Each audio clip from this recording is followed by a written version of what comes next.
আজকে আমাদের এই ভিডিওতে থাকছে ভাঙ্গা ব্রিজে আপনি কেমনে যাবেন, কিভাবে যাবেন, কোথায় কি কি আছে সব দেখানোর জন্য চেষ্টা করব। আপনাদেরকে আমি দেখাচ্ছি। প্রথমে আমার পিছনে যেটা আছে এটা হচ্ছে ভাঙ্গা ব্রিজ, আর যেটা একটা আছে এটা একটা রিসোর্ট, ছোট্ট একটা। এটা হচ্ছে কিছুক্ষণ সময় এই রিসোর্টটার নাম হচ্ছে। এখানে আমরা ঢুকেছিলাম মাত্র 20 টাকা টিকিট দিয়ে।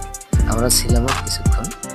এখানকার আকর্ষণ হচ্ছে এই ব্রিজটা, যেটা দিয়ে মানুষ চলাচল করতে আছে। আবার এখানে আমরাও একটু দেখেছি, সে সময় একটু রোদ ছিল জন্য আমরা এখানে ভিতরে গিয়ে একটু রেস্ট নিয়েছি। সেই ক্ষেত্রে আমরা এখানে ঢুকেছিলাম। তবে ভালো লাগছে, ঝর্ণা আছে, বাচ্চাদের খেলনা আছে, আর দোলনা আছে, আরো একটা খেলনা আছে অবশ্য। আপনি চা কফি এখানে যা খুশি খেতে পারেন, খাবার আছে।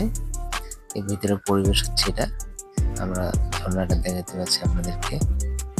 এটা হচ্ছে একটা লোগো আছে এটা। আপনারা যদি বাইপাস চৌরাস্তা থেকে আসতে চান তাহলে বাইপাস চৌরাস্তা থেকে আপনাদেরকে সোজা আসতে হবে নাওজর। নাওজর থেকে এখানে আপনারা অটো পাবেন।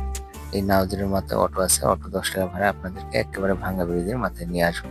আর যদি আপনি চান যে চান্দুরা থেকে আসবেন তাহলে আপনাকে চান্দুরা থেকে আসলে সোজা নাওজর আসতে হবে। নাওজর দিয়ে আপনি ওখানে 10 টাকা অটো আছে, অটো ভাড়া করে আপনি ভাঙ্গা বাজার যাবেন।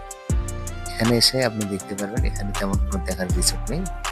দুটো রিসোর্ট আছে, দুটার মধ্যে একটা 20 টাকার টিকিট, একটা হচ্ছে 50 টাকা টিকিট। আমরা 50 টাকার টিকিটে ঢুকিনি, ওটা আগে ঢুকেছিলাম আমরা। আমরা এই টিকিট এটাই ঢুকেছিলাম, এটা কখনো ঢুকিনি।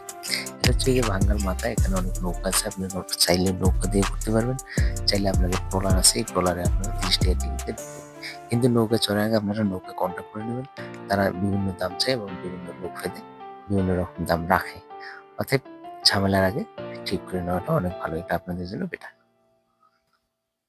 আমি এই খেলনাটা উঠবো, যার কারণে দেখতেছি চারপাশে, যেটা আমার ওয়েটটাকে সহ্য করতে পারবে কিনা। তার আগে আমি একটু দেখে নেবো। হ্যাঁ, মনে হচ্ছে যে পারবে। যাক, ছোটবেলা যায়নি তো ভুলে, তাই তো খেলনায় চড়ে আমি একটু আনন্দ উপভোগ করবো। কিন্তু ছোট বাচ্চাগুলো আমাকে দেখে হাসতেছে যে কাকু চলে। কিন্তু তারপরেও বললাম যে তোরা আগে দাও, আমি একটু খেলবো দেখি। যাক, সফলভাবে যেন আমি নামতে পারি সেই চেষ্টাই ছিল, কিন্তু হাত কখনো ছাড়িনি। আমি দু হাত রেখেই ছিলাম। শেষ পর্যন্ত সফলভাবে নামতে পারছি আমি। এখানে দোলনা আছে, কিন্তু দোলনা গেলে আমরা উঠিনি, কারণ দোলনা ছোট বাচ্চারা খেলতেছে জন্য তারা মন খারাপ করবে বিধায় আমরা দোলনায় উঠিনি। 20 টাকা যে কোনো ভাবেই হোক, এই 20 টাকা ঘোরাফেরা একটু ভালো লাগছে। সাথে আরো একটা ঝর্ণা আছে, ঝর্ণাটা অবশ্য চালু ছিল, কিন্তু ঝর্ণাটা অনেক ভালো লাগছে। এই যে ঝর্ণায় আমরা পানি ঝরে দিচ্ছি, শুয়ে দেখলাম আমি, কিন্তু পানি ঠান্ডা আছে। প্রচুর রোদ ছিল, কিন্তু এখানে গাছ না থাকার কারণে একটু রোদটা লাগে। নতুন হিসেবে গাছ লাগাইতে আছে, আমরা ওই গাছগুলো দেখছি। কিন্তু এখানে বসে আমরা দু একটা ছবি উঠেছি। আছে, ভিউটা অনেক সুন্দর আছে। আবার ছোট ছোট যে রুম গুলো আছে, এখানে টেবিল আছে। টেবিল অবশ্য খাবার অর্ডার করলে ওরা খাবার দিয়ে যায়। আমি একটু চতুর্দিকে ঘুরে ফিরে দেখলাম ভালো করে যে কিরকম একটা পরিবেশ। এই যে আপনাদেরকে যেটা বলছিলাম যে ছোট রুম আছে, চেয়ার আছে, এই টেবিল আছে, এখানে খাবারের মেনু আছে। আপনারা বসার সঙ্গে কিন্তু একটা ওয়েটার হবে, সে আপনাদেরকে জিজ্ঞেস করবে যে আপনারা কিছু খাবেন কিনা। না খেলে কোনো সমস্যা নেই, তবে ওদের কাস্টমার আসলে আপনারা জায়গা ছেড়ে দেওয়া ভালো।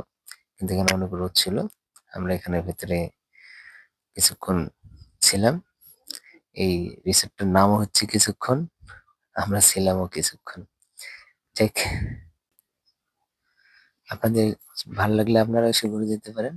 এর দুই সাইডের ওয়েদার ভালো আছে, চতুর সাইডে পানি। আর এখানে হচ্ছে মাটির কাপে চা খাওয়ানো হয়, আমরা চাইলে মাটির কাপে চা খেতে পারেন। আর রাস্তা জুড়ে আছে শুধু দোকান আর দোকান, সারি সারি দোকান। যদি মনে না থাকে, ঘাপলা আপনাদেরকে দেখাচ্ছি, ফুল হচ্ছে শাপলা। আপনারা ঘুরতে পারবেন এখানে নিশ্চিন্তায়। আর কি বলবো বস,